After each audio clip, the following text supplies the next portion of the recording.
अंकलेश्वर, हाँ और कितनी दूर जाना है? कितनी बार पूछोगे, थोड़ी दूर और है। रात को चले थे, अब सुबह होने वाली है। तुझे पक्का यकीन है भगवान शिव जी की मूर्ति वहीं होगी? हाँ पक्का यकीन है, क्योंकि पत्थर को जहाँ रखो वहीं रहता है। ये भगवान भगवान का नाम देने से पत्थर जिंदा नहीं हो जाते, ये सब बेकार की बातें हैं। मगर अंकलेश्वर, भगवान तो भगवान होते हैं ना। कहते हैं कि कुछ कुछ मूर्तियों में भगवान की शक्ति होती है। अबे ब्राह्मण मैं हूँ और ज्ञान तू टपका रहा है। एक बार ये पत्थर की मूर्ति हमारे हाथ लगने दे, उसके बाद देखना यही पत्थर की मूर्ति हमें लाखों रुपए दिलाएगी। बेटा चल मेरे साथ।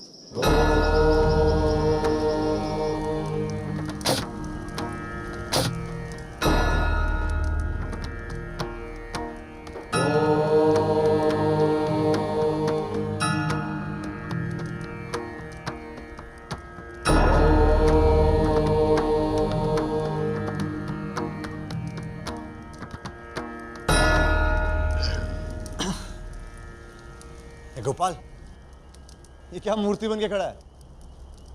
चले जरा हाथ लगा। नहीं, क्या? मैं तुम्हारे साथ इस पाप में शामिल नहीं होऊंगा। पाप? पागल मत बन। ये देख देख इस मूर्ति को, कम से कम 30 लाख की होगी। आधा हिस्सा तेरा। मुझे कोई हिस्सा नहीं चाहिए। भगवान मुझे क्षमा करना, ये मैं कौन सा अधर्म कार्य करने जा रहा था। अधर्म? ओहो, तू कब से शिव का भक्त हो गया? मैं भक्त तो हमेशा से ही था, पता नहीं कहा तुझ जैसे कमीनों की बातों में आ गया। जा रहा हूं मैं। ए गोपाल, पागल मत बन, चल जा आगे।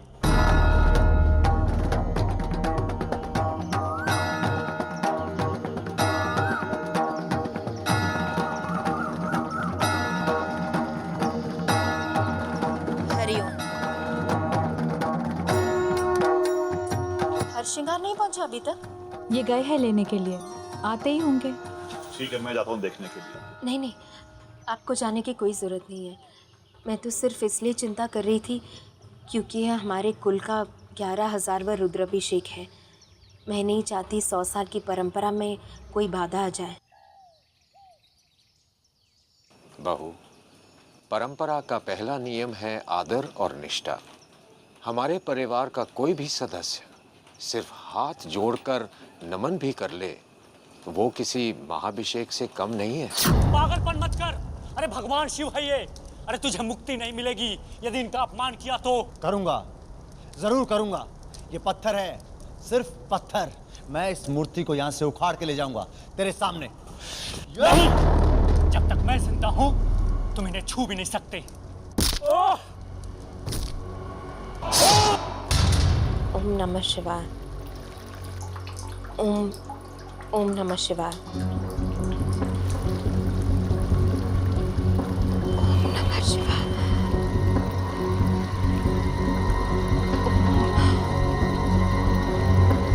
शिव, इसके तो नाम से भी मुझे नफरत है। बर्बाद कर दूंगा सबको।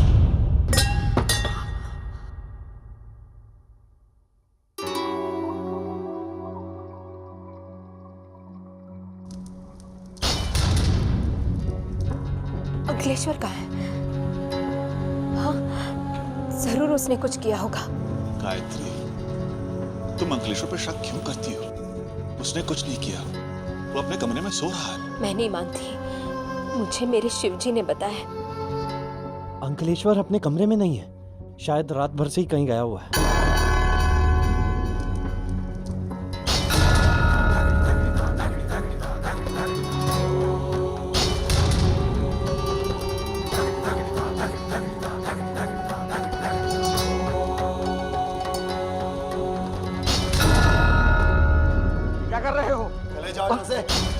शिव शिव शिव शिव, अरे क्या कर रहे हो ये?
शांति शांति शांति।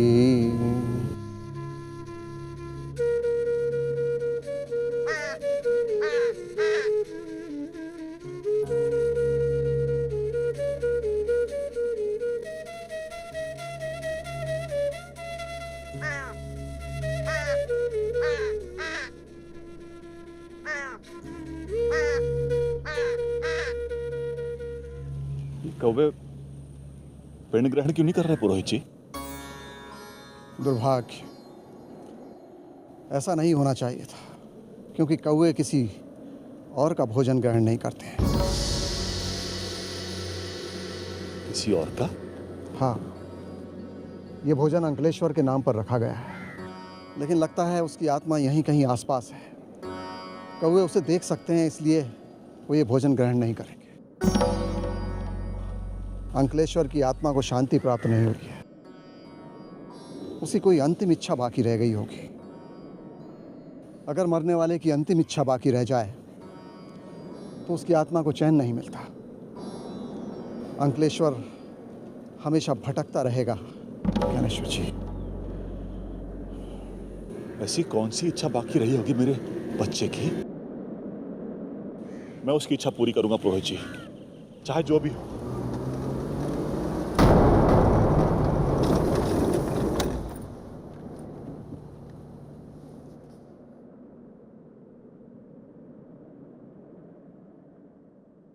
ज्ञानेश्वर जी, मैं इंस्पेक्टर चांदी रमानी हूँ।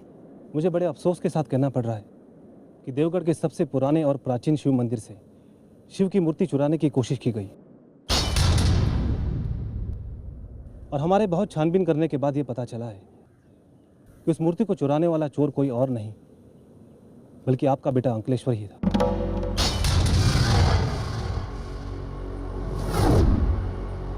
नहीं, ऐसा नहीं हो सकता।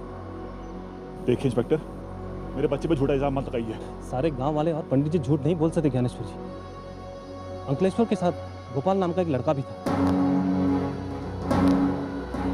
और उसकी लाश हमें मंदिर के पास पड़ी मिली।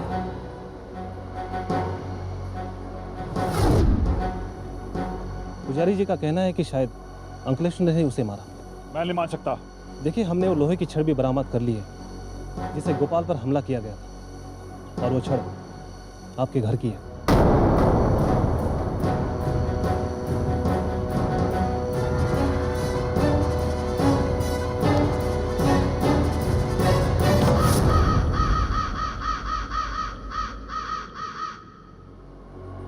ये आपने क्या कर दिया? आपको फिर से पिंडदान करना होगा, नहीं तो अंकलेश्वर की आत्मा हमेशा प्रेत योनि में भटकती रहेगी, उसे कभी मुक्ति नहीं मिलेगी। तो भटकती रहे। नहीं बेटा, ऐसा मत कहो। ये तो पिंडदान का अपमान होता है, अनिष्ट होता है बेटा। होता है तो होता रहे। अंकलेश्वर जैसे पापी से मेरा कोई वास्ता नहीं। उसने काम ही ऐसा किया है जिसके लिए आज तो क्या, जिंदगी भर में उसका पिंडदान नहीं करूंगा।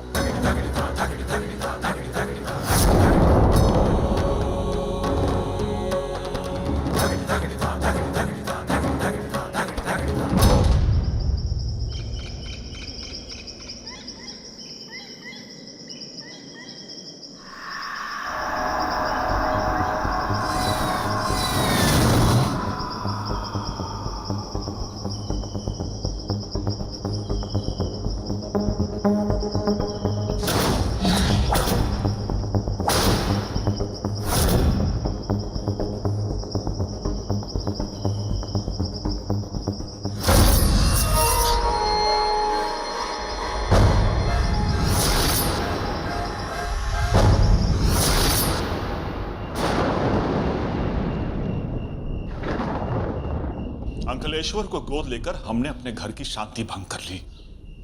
गलती मेरी थी। गायत्री ने मुझे कई बार समझाने की कोशिश की, शिव जी का वास्ता भी दिया, लेकिन मैंने तो जैसे जानबूझकर सच्चाई के सामने अपनी आंखें मूंद ली।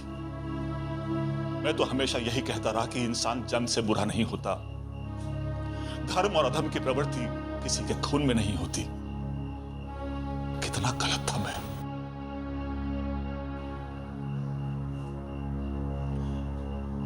गायत्री, आज मैं अपनी गलती स्वीकार करता हूं। मुझे क्षमा कर दो। आपको क्षमा मांगने की कोई जरूरत नहीं है। ये दिन तो देखना ही था हमें। शिवजी ने मुझे पहले ही सब कुछ बता दिया था। हमारा अंकलेश्वर बचपन से ही ऐसा था।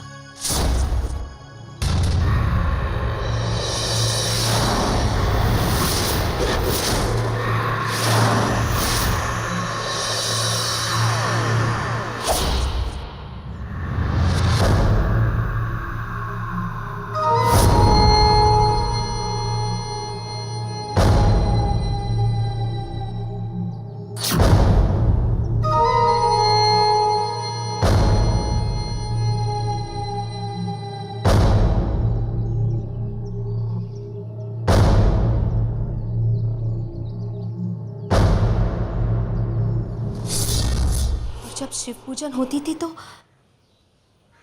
गुस्से में पागल हो जाता था।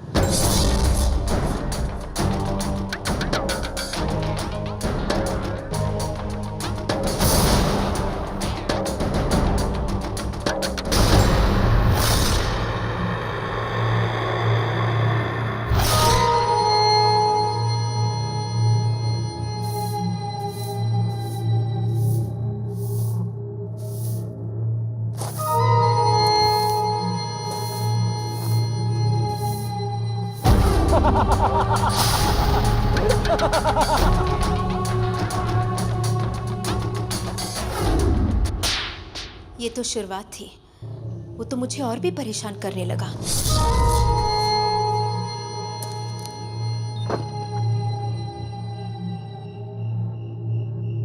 तूने शराब पी रखी है? तो क्या हुआ? हाँ, हट, मुझे अंदर आने दे। अंदर नहीं जा सकते तुम। इस घर में शिवलिंग की प्राण प्रतिष्ठा हुई है।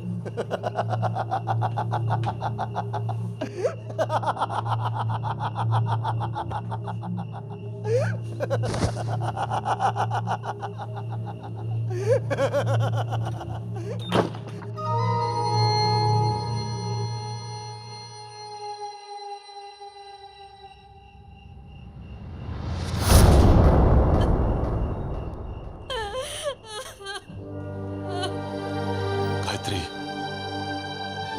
शायद इसी वजह से मेरे हाथों उस पापी का पिंडदान नहीं हुआ।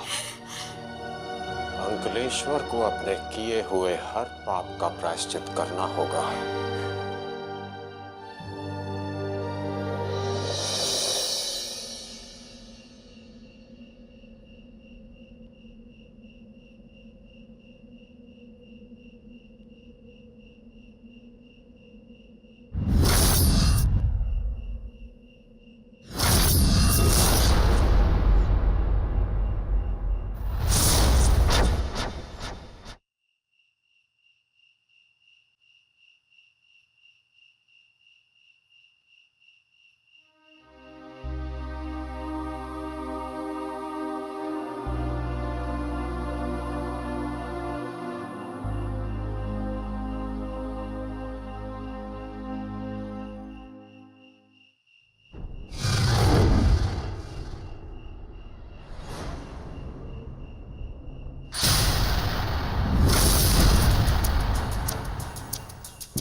क्या ढूंढ रहा है? अपनी रुद्राक्ष माला? वो रही वहां, लेकिन तू वहां तक पहुंच नहीं पाएगा, क्योंकि उसके और तेरे बीच में कोई है। मैं, तेरी मौत। अगर तू बेमौत नहीं मरना चाहता तो तुझे मेरा एक काम करना होगा। उस शिवलिंग को इस घर से उठाकर बाहर फेंक दे। जब से मैं इस घर में आया हूं, तब से मेरे हर काम, मेरी हर इच्छा में उसने बाधा डाली। मेरे मरने का कारण भी वही है। अभी इसी वक्त उसे उठाकर घर से बाहर फेंक दे। मेरा घर खुद मेरे शिवा का वास है, तो फिर मैं तुझ जैसे दरिंदे से क्यों डर रहा हूं? कर ले जो करना है।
इतनी चोट कैसे लगी मैं समझ नहीं पा रहा हूँ।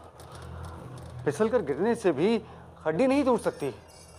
कंधा और पीठ तो कुछ ऐसे लकड़ी की तरह सटक गए हैं। ये तो शिवजी का आशीर्वाद है कि वो बच गए।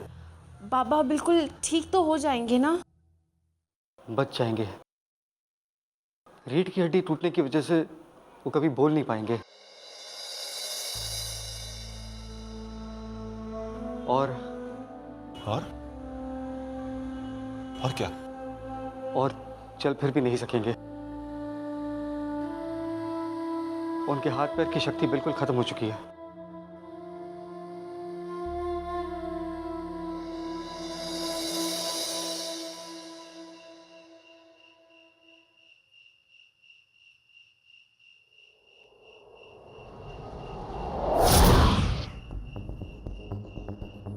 अब अंजलि की बारी है।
अपने बच्चे का नाम शिव रखूंगी।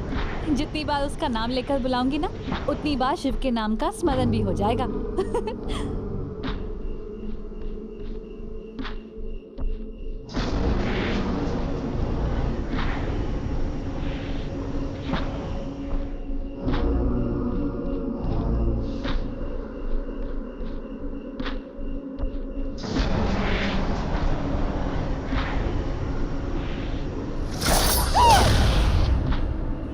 तेरे पेट में जो बच्चा है उसे मार दूंगा मैं।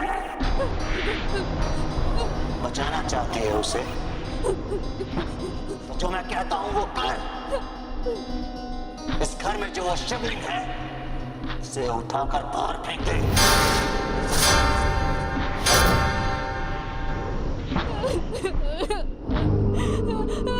चलो। समझा? तू सोचती है कि वो शिव तुझे बचाने आएगा? वो गोपाल को बचाने नहीं आया, बूढ़े बाबा को बचाने नहीं आया, तो तुझे बचाने क्या आएगा? जो मैं कह रहा हूं वो कर। नहीं।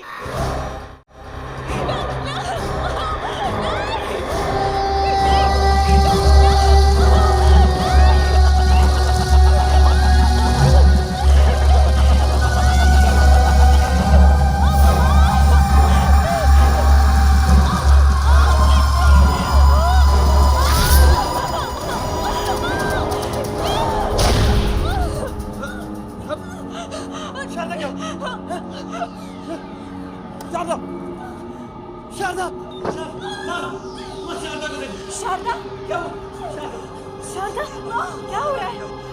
वो आया, शारदा बेटा, शारदा,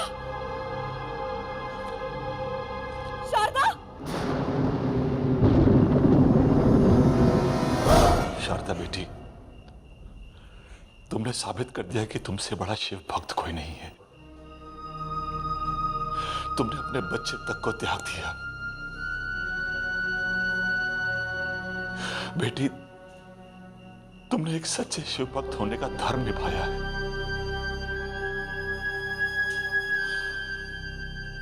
ज्ञानेश्वर जी, आपके घर पर जो विपदा आई है उसका उपाय करना होगा। दोहरा पिंडदान करके अंकलेश्वर की आत्मा शांत करनी होगी।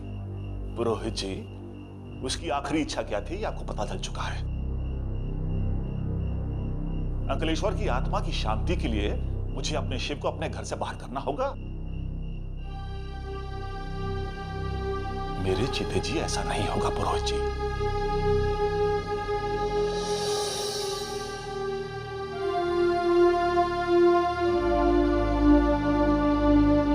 माँ, सुना है कि पास में एक गांव है भोजपुर, वहां एक ओझा रहता है।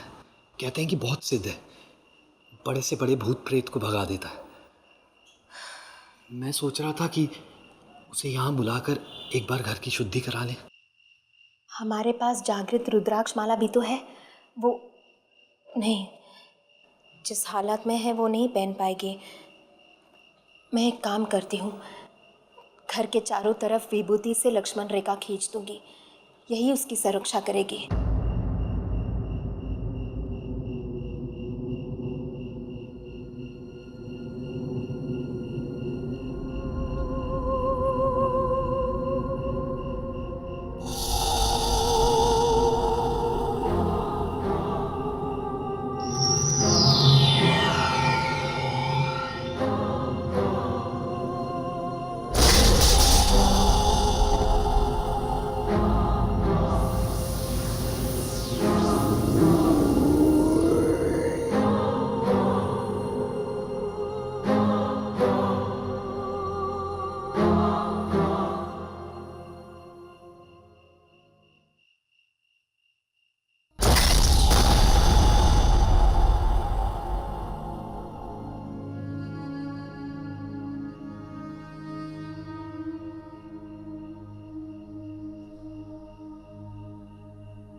बेटा इतनी रात में बाहर क्या कर रहे हो? बस बाबूजी यूं ही। तुम्हारी रुद्राक्ष की माला कहाँ है? वो शारदा को थोड़ा डर लग रहा था तो अपनी माला उसके पास रख दी थी। बेटा मैं उसका डर समझ सकता हूँ, पर तुम्हारी सुरक्षा भी तो जरूरी है ना। जी चलो।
तुम्हारी छोटी बहन जाने जाना है तो ठीक है, मेरा एक छोटा सा काम करेगी तो शिवलिंग को उठाकर घर से बाहर फेंक दे।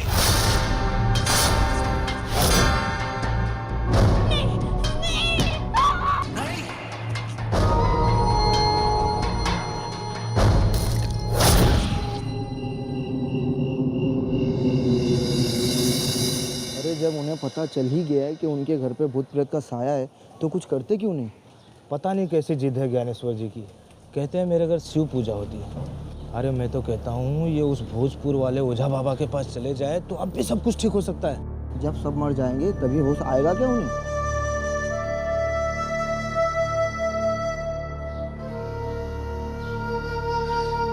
बेटी गायत्री, लोग शायद ठीक ही कह रहे हैं। तुम लोगों को कुछ दिनों के लिए यहाँ से कहीं दूर चले जाना चाहिए। अगर ये सब कुछ छोड़कर चले गए तो सब कुछ खत्म हो जाएगा। शिव जी पर जो भरोसा है, जो विश्वास है, सब कुछ खत्म हो जाएगा। हम नहीं जा सकते।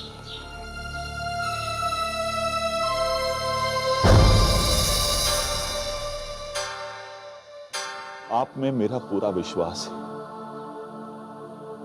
मगर ये विपदा और नहीं सही जा रही। हमारी सहायता करो शिव, हम सब की रक्षा करो प्रभु जी।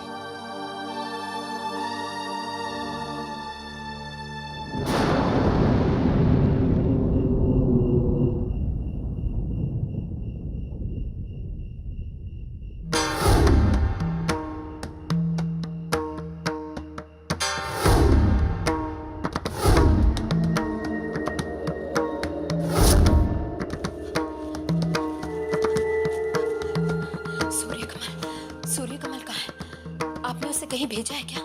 नहीं तो बात क्या है? नहीं। शारदा, शारदा, आराम से।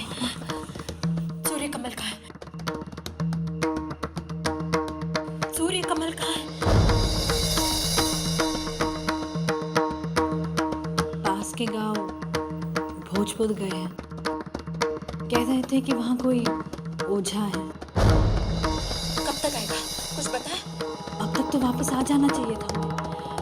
कह गए थे कि शाम तक लौट आऊंगा। शाम तक? तो रात भी हो गई, अभी तक वापस।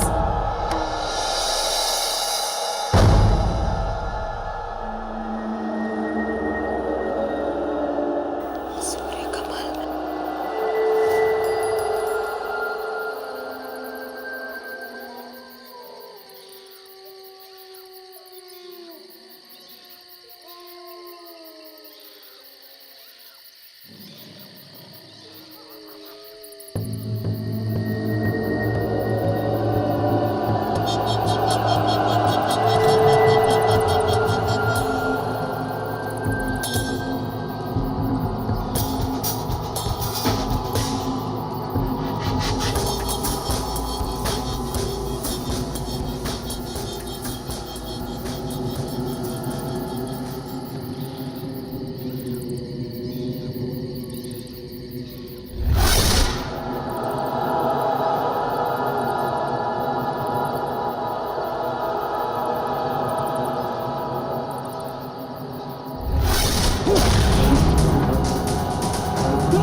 चाहते हो तुम?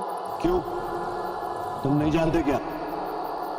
उस शिवलिंग को उठाकर घर से बाहर फेंक दो, नहीं तो तुम्हारा भी वही हाल होगा जो बाकियों का हुआ।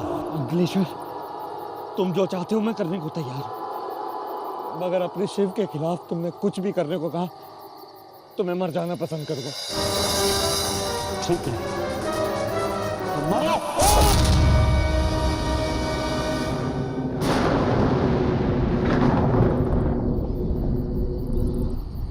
मेरा घर और परिवार, मेरी भक्ति और आस्था सब उस शैतान के सामने हार रहे। हमारी मदद करो शिवम, हमारी मदद करो।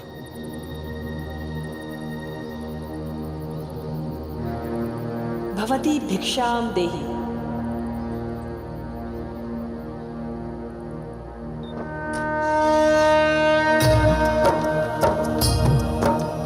या देवी सर्वभूतेषु शक्तिरूपेण संस्थिता नमस्तस्यै नमस्तस्यै नमस्तस्यै नमो नमः। मैं दुर्गा ताई, मैं भिक्षा नहीं दे सकती। हमारे घर में सूतक है, मुझे क्षमा कीजिए। मैं तुमसे कुछ लेने नहीं बल्कि कुछ देने आई हूं।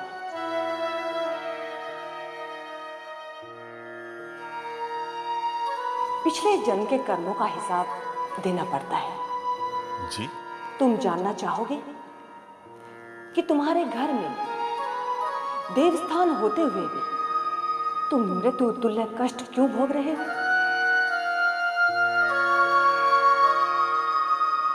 हाँ। इधर आओ।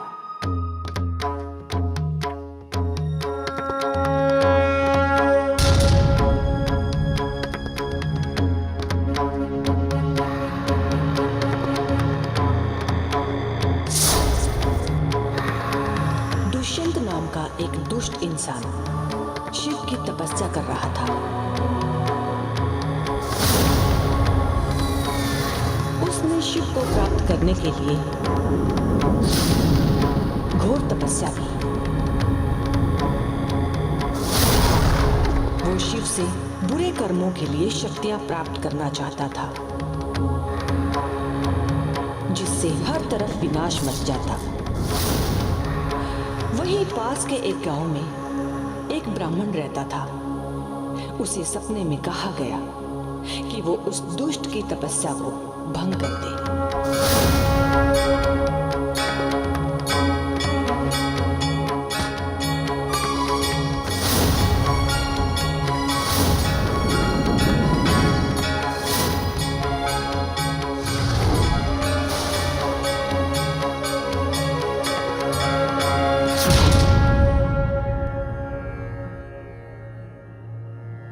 वो ब्राह्मण तुम ही थे ज्ञानेश्वर,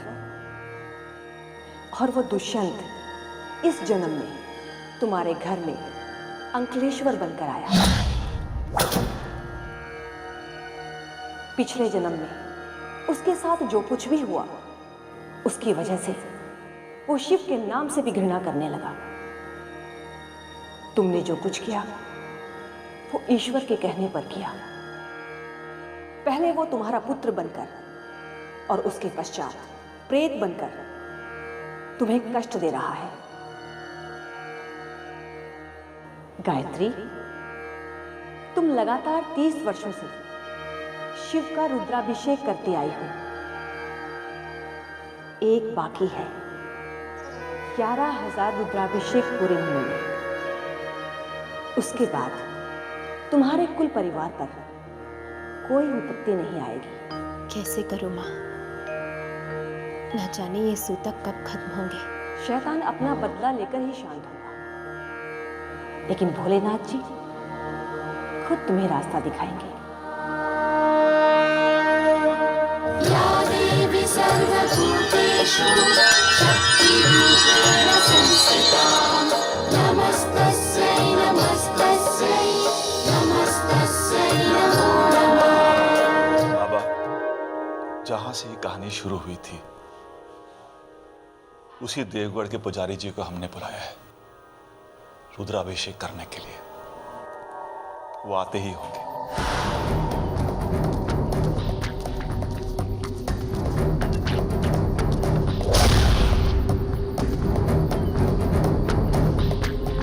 कौन? पहचाना नहीं? अंकलेश्वर?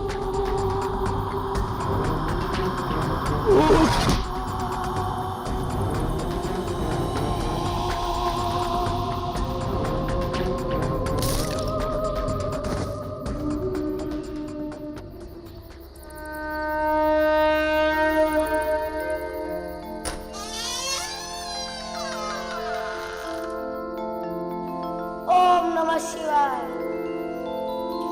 जी। मेरा नाम विनायक शास्त्री है।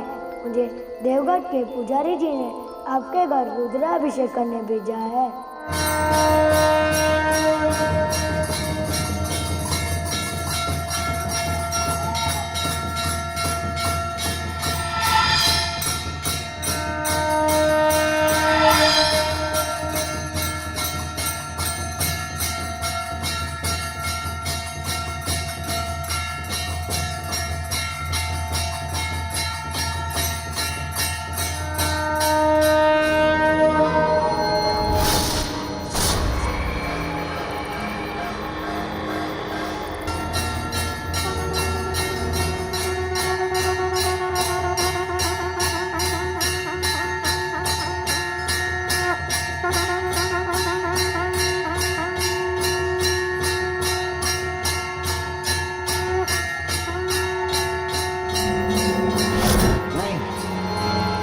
रुद्राभिषेक नहीं होना चाहिए।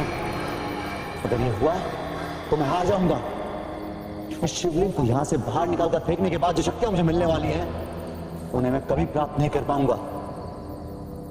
इस रुद्राभिषेक को किसी भी कीमत पर रोकना होगा, अभी इसी वक्त।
मुझे मेरा बच्चा वापस मिल गया।